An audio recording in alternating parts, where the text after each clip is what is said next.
So, right, you're working with Take That on an album, a new album. Hello. Give me some gossip. Have you got a title for it? What kind of genre are you going for? Are you going to have 2 Chainz? Is it going to have, like, a ragga-tip?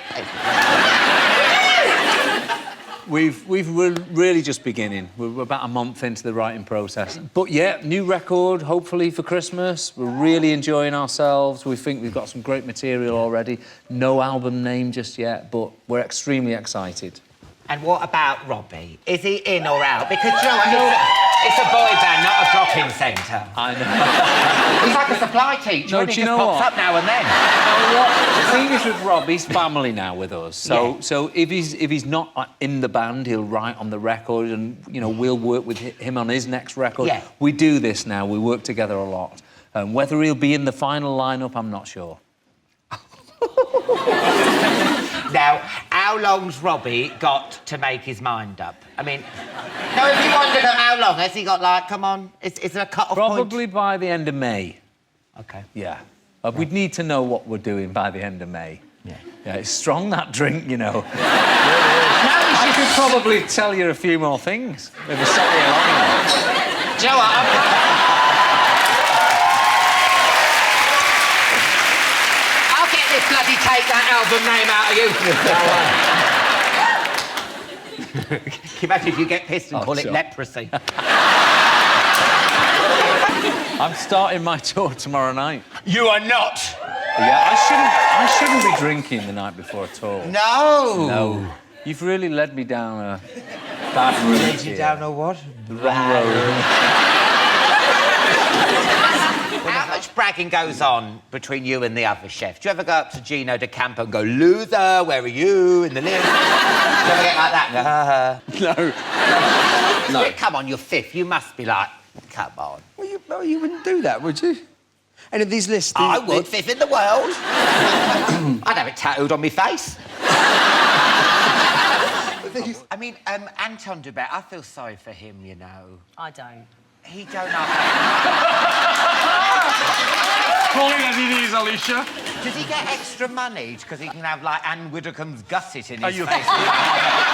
You get danger money. Want it, definitely. Well, you were... Have you ever seen anything? You know, like when Edwina Curry and that lot do the splits. Oh, have you ever Oh, yeah. seen? We do We've see it. copped eyefuls See of what? We've got plenty. that the camera doesn't see.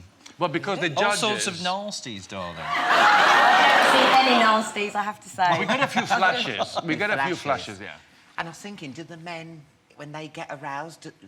What do you mean, on the dance floor? Yeah, and the men. I mean, because they're rubbing up against each other, gyrating. I mean, you know, do they get hard of them? On the dance floor? Darling. Way too No, Just play. everyone is really frisky on the show, though. You've It got to is, be isn't honest. it? Yeah, but he's like, frisky. everybody is horny. When the year I was in it... Everyone is Did you horny. say No, listen, honestly, the year I was a contestant, everyone just was really gagging for it. Because... No more drink for Alicia. It's the biggest thing. This is Chateau Gold. No. There is no...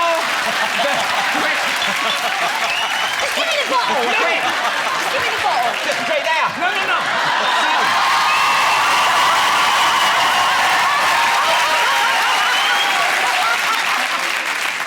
As I was saying, we spend 8 to 10 hours a day rubbing up next to each other. Of course, you're going to get a bit frisky. He's even touching himself. She gets me going. I never know that. I've done it for 9 years. I've never seen any boner. And she got... I've never seen any boner.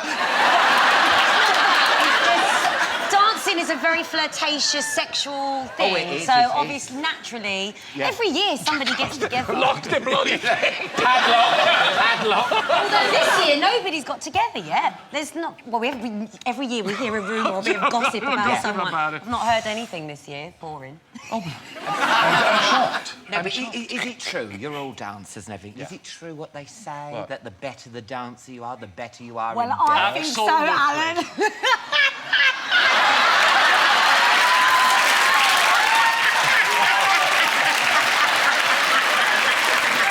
I wouldn't mind a drink. I've sort of started drinking again. I was like almost teetotal for about 10 years. How bad? No, I didn't You're give not up for any... violent. No! I didn't, like, give up for any reason. I just was okay. driving a lot and I was gigging, and then I thought, oh, I'll have a little drink. So my New Year's resolution this year was to drink. It's the opposite of... it's the opposite of most people's. Hey, you know what about me when I was drunk? What'd you do? I got off with a woman.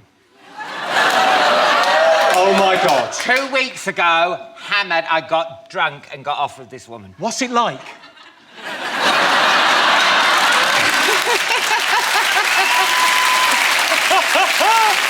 Tell me everything. All I can describe it is, as I was getting more drunk, she was getting more attractive. And it was a bit like, you know, like a ride at Alton Towers. You think, I'm going to go on... Don't call her that. She's been with a few guys. I know, but I thought, I'm going to go on it, even if it makes me sick.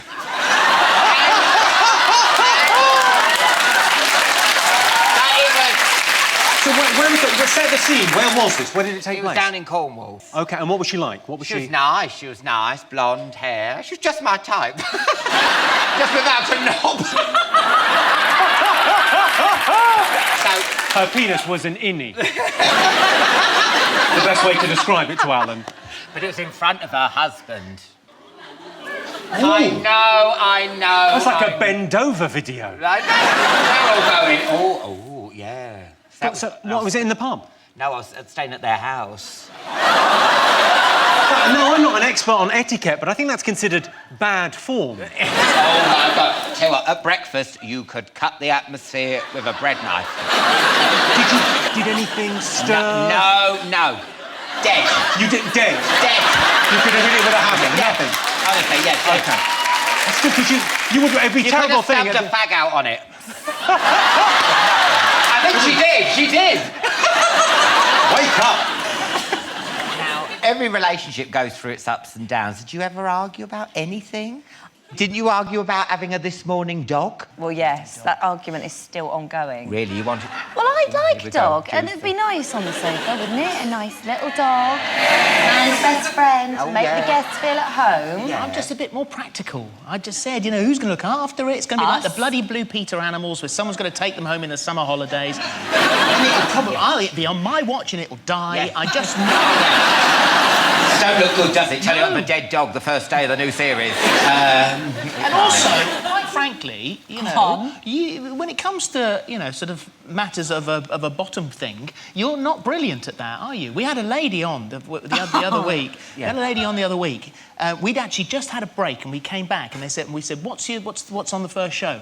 And they said, well, we're doing a test. It's a bowel cancer health awareness test. I think we've actually got it here. Really, Look at that, look. There's Dr. Chris, because there is a very good reason why Holly's looking so intelligent there, because this lady came in with a pot of poo.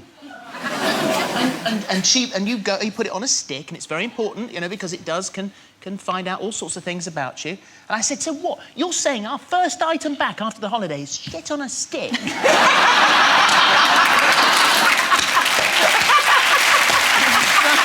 Doing a chat show, you get loads of good gossip.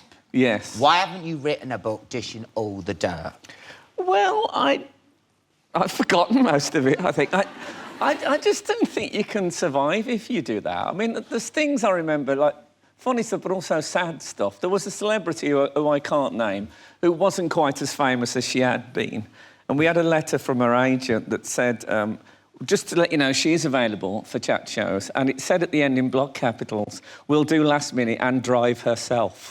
Oh, no. I couldn't reveal the name of that woman. No.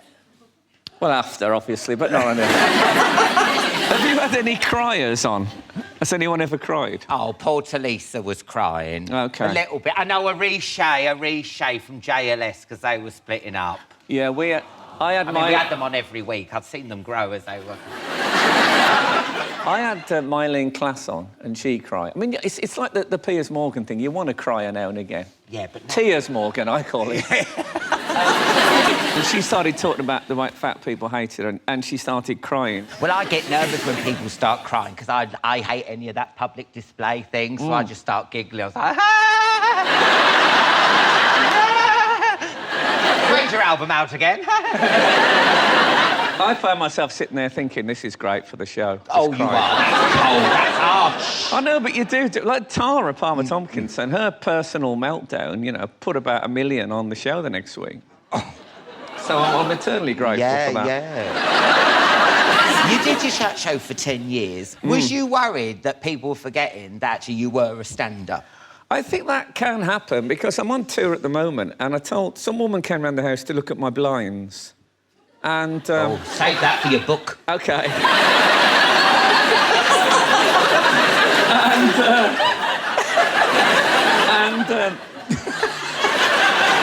She said, can I...